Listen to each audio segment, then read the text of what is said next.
At now. All right, so what we're doing in here, what are you doing in here? Slopes of lines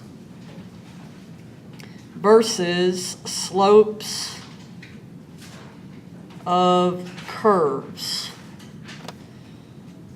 where this is the rate at which a line rises or falls. Algebra. This is the slope at a point that is tangent, that says tangent somehow, to the curve. And this is the calculus side. I keep, and I know you're saying, man, she just keeps telling the same thing over and over and over. I really don't want to move forward until I know that you know what we're doing in here. That here we had a function. We took 2 points. We connected the dots and we called this line the secant. And then over here we said, okay, we have once again a function. But now I want to know what's happening at exactly that point, and we called that line the tangent. Tangerine. It's a tangerine point.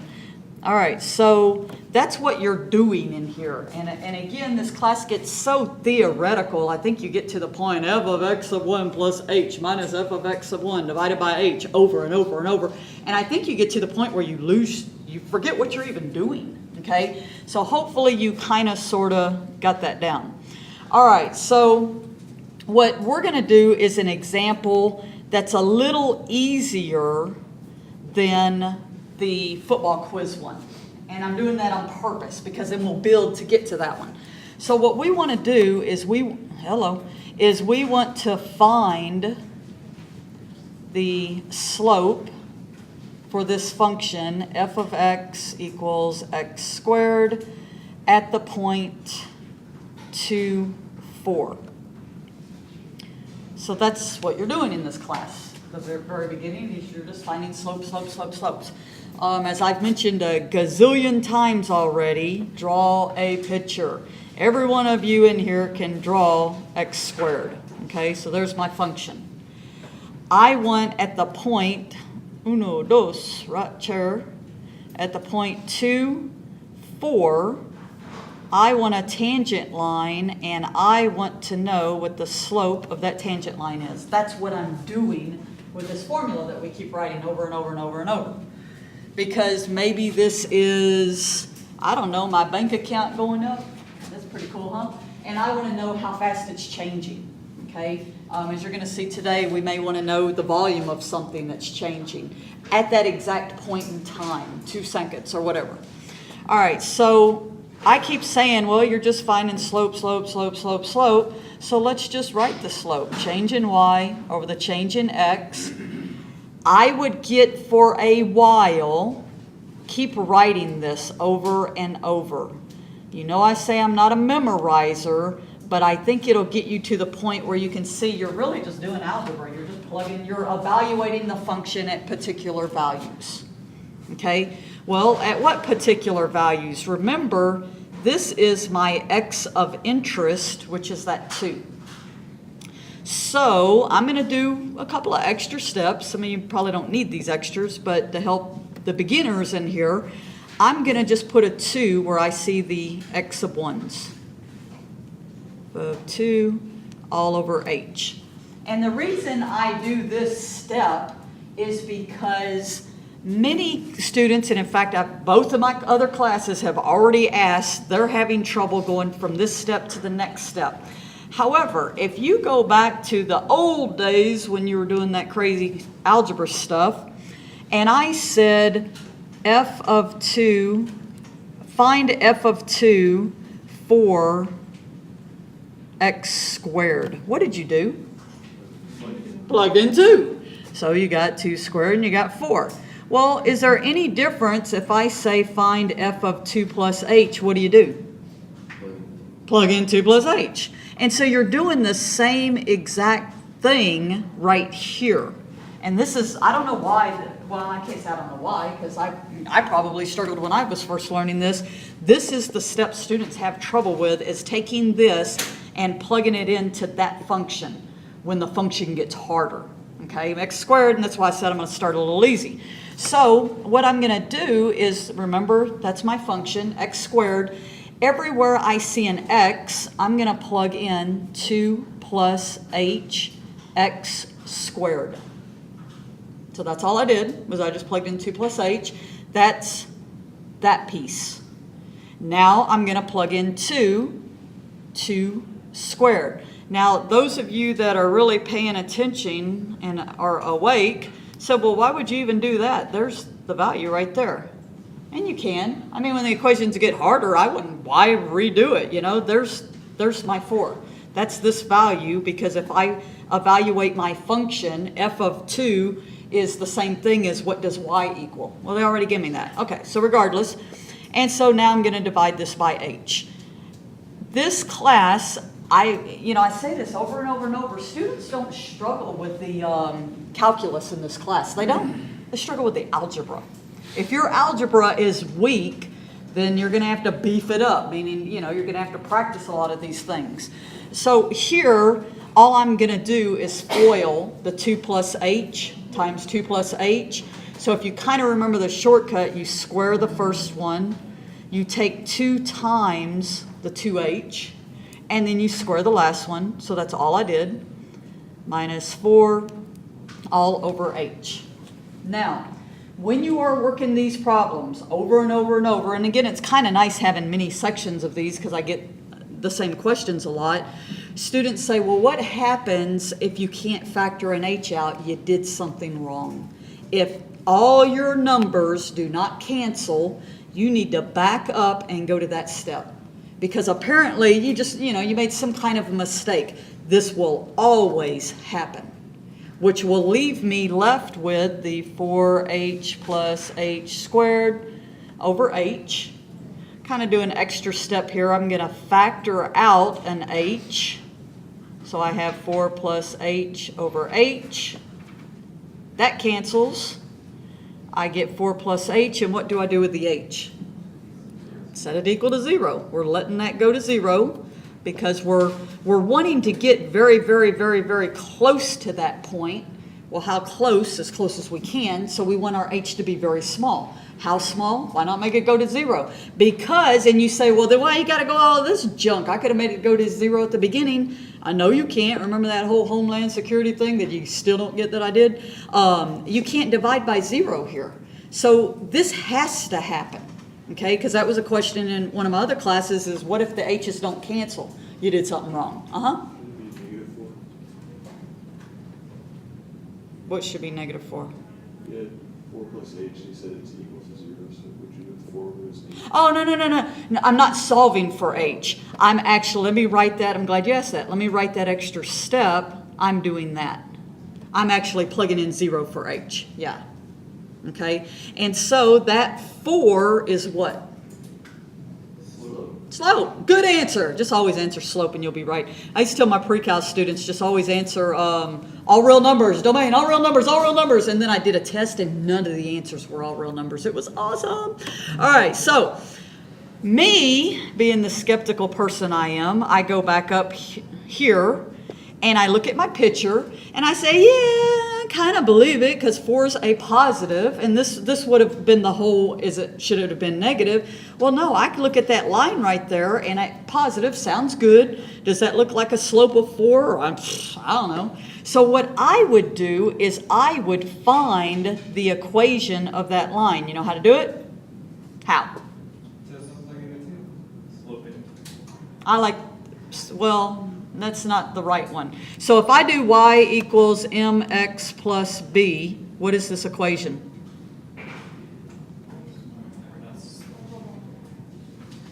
No, what? Give me the numbers. You said I can use this equation. What do I write?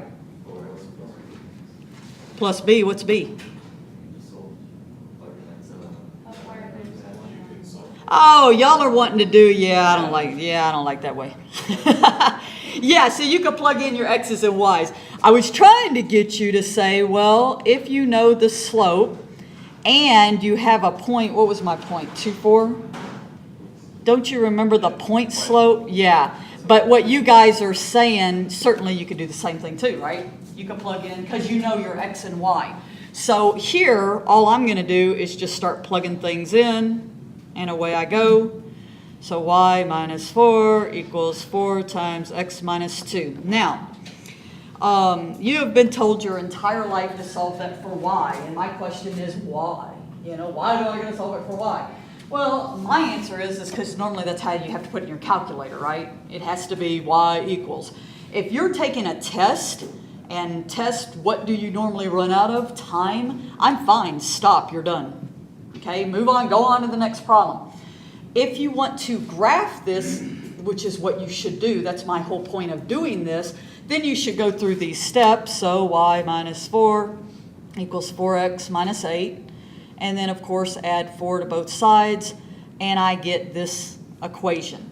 So what I'm going to do, and unfortunately I can't record this part, but every class has gotten to see this, what I'm going to do is I'm going to graph this line.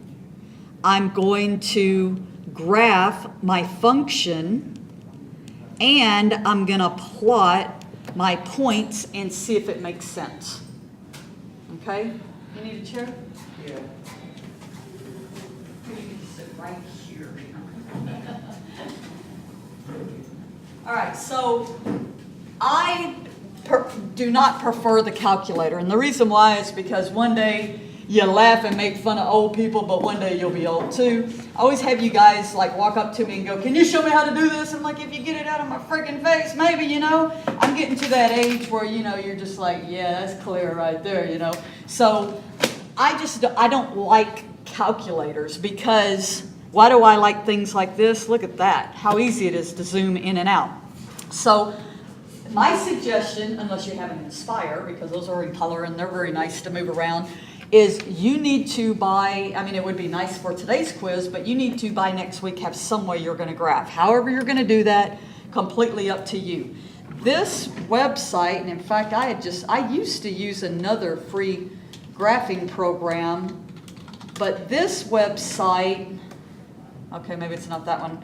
This website, I just happened to have found, and I found it, oh, it's just I thought that's what I typed. I found it because I was searching for apps on the iPad. So it's nice because not only can you just bring it up on a web page, it's also an app. Okay, so this is DESMOS. Do you have to use this one? No, but this will be the one I always use. Okay, and again, I'm just learning it because I just found it. So I want to graph x squared. Oh, that looks so pretty. And then I'm going to do the table and plot the point, 2, 4, there's the point. And then I'm going to graph 4x minus 4. If that did not happen right there, what happened? The line is touching only at that point.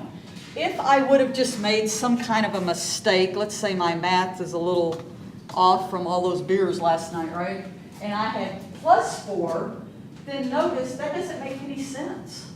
And so this is kind of like back in the days of algebra. What did your teachers tell you to do in algebra? Solve for x. Then what do? You take what you got and you plug it back into the equation. Does anybody do that? No, because you're lazy and you ain't got time, right? Well, I'm telling you the same thing. Take your answer and plug it in here to see if it makes sense, if it's correct, and write 100 on your quiz and say, "Cindy, you don't even have to grade it. I graded myself." I mean, that's what you're doing. You're checking your answer to see if it worked. Okay? So if you will take the time to do that on all of these, I think you will, one, you'll know what you're doing, visually you'll be able to see what you're doing, and then two, like I said, you'll know if your answer's right or not. All right, so now what I'm going to do is I'm going to do the football quiz one. And the reason why is because it's a little bit more difficult, okay? Not too bad, it's kind of the same thing. So the football quiz was y equals x squared minus 3x minus 4. And then we have this point 3, negative 4. Okay, and once again, start to be skeptical of everything. Well, let's see. If I plug in a 3, I get 9 minus 9. That cancels. Okay, that makes sense. That is a point on that curve. Okay, or you could have graphed it and made sure that point was on there. So what I want to do, and typically for the football quiz, I just said find the slope. But normally, what I will tell you to do is find, just so you know, because students always say, well, how is she going to word the test? Find the equation of the tangent line that goes through that point. And that's normally how I would say it. Well, to find the equation, you got to find the slope. Okay? So it's kind of a two-step process. So, because, again, for some of you are just, I wish these people would get off Facebook, get a life, man. All right, so because many of you are just learning this for the first time, I would take the time and keep writing this stuff for a while. After a while, these first few steps you'll be able to skip. Okay, so there is my formula I'm using over and over and over and over. Okay, and even this next step, after a while, you'll be able to skip. So what I'm plugging in here is 3 for my x. And no, I was going to say, was it this class? It was my other class. Somebody asked in my other class, can I plug in 3 the very last step? That is a wonderful question, because that's what we're going to go for. I don't know about you. If I give you another point, do you want to go through all this junk again? No, what you want to do is you want to get to the point where you actually have a function at the end, and then you just plug x in. And then you can plug in any x. So if you want to practice doing it that way, meaning leave this x alone and then work the problem out, and we'll end up doing that, but for now let's just start plugging things in. So this says evaluate the function at 3 plus h. This says evaluate the function at 3. Already done for me. Well, evaluate what function? This function. Anywhere I see an x, I'm going to plug in 3 plus h. And this is the step that students struggle with the most, is how to plug this stuff in. Anywhere I see an x, there's an x, plug in 3 plus h. It's x squared. Minus anywhere I see an x, I'm going to plug in a 3 plus h, minus 4. This is only that piece. Okay, that's just plugging in 3 plus h everywhere you see an x. Minus, either you could go to the trouble and plug in your 3's, and let's do it just to be complete. So I'm just plugging in 3 squared minus 3 times 3, I guess I'll do parentheses, minus 4, all over h. And like I said, that's especially for students that have never done this before, this is the step students struggle with, because now you guys can all do algebra, you just go on your merrily algebra way, right? Okay, so be sure you've got this down, and I think it helps writing this step, because this just says, oh, I'm just doing algebra. I'm evaluating this function at 3 plus h, and I'm evaluating this function at 3. All right, so let's do this. Again, hopefully you kind of have FOIL down. I square the first term, 2 times the 3h, which would be 6h. That's kind of a 6.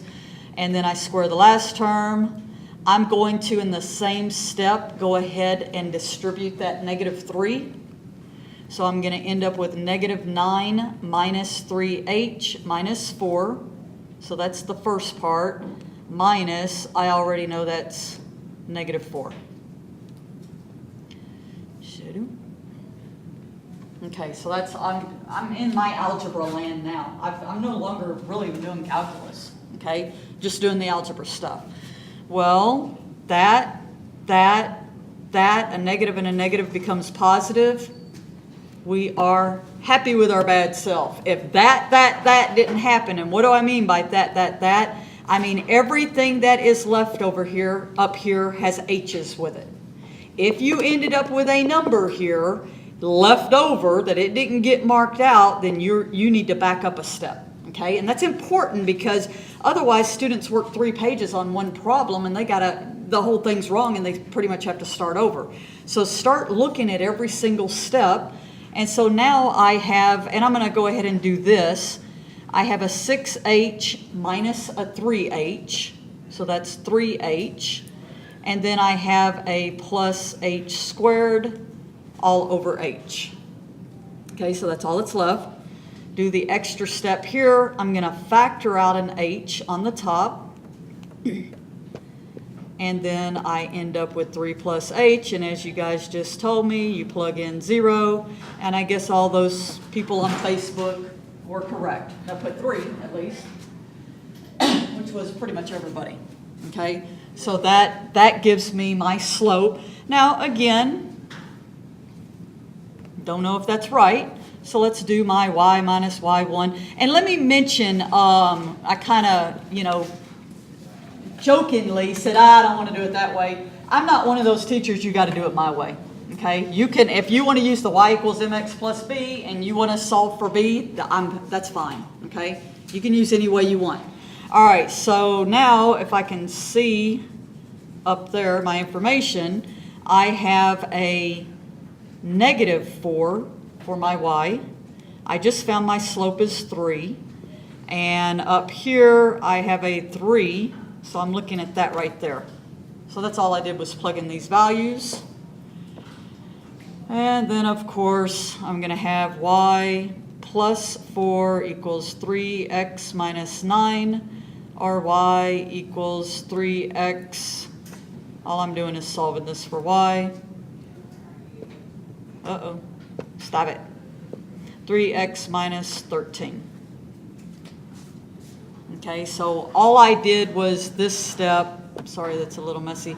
All I did this step, and one is this isn't required unless I ask you to find the equation. If you're just trying to find a rate of something, you're working a problem and you just need to know the rate, then you don't have to go through all these steps. So hopefully, and get this back where I can see it again, I did this correctly. I mean, nobody said if I made a mistake or not. So I don't know if I did it correctly. Let's go look. So up here, it was what, x squared minus 3x minus 4. Here was 3. Where'd it go? 3 and -4. And then here is 3x minus 13. And if I move that there, it looks like I did it correctly. Because, oh, why didn't somebody freaking say something? Okay, so there you see it, right? What's wrong with you people? All right, y'all just stare up there and you're like, I think she's doing something, but she ain't letting us see it. All right, so I did all that when you weren't paying attention. And so as you can see now, you can see my point. I don't like to get too far away from the microphone. You can see my point there. You can see my tangent line just goes through that point. So again, in the beginning, I know you get lazy after a while. Take the time to graph these. Take the time to graph these. Take the time to graph these. Okay? All right. Now the last thing that I'm going to do, ladies and gentlemen, so this ends 2.1. Now I did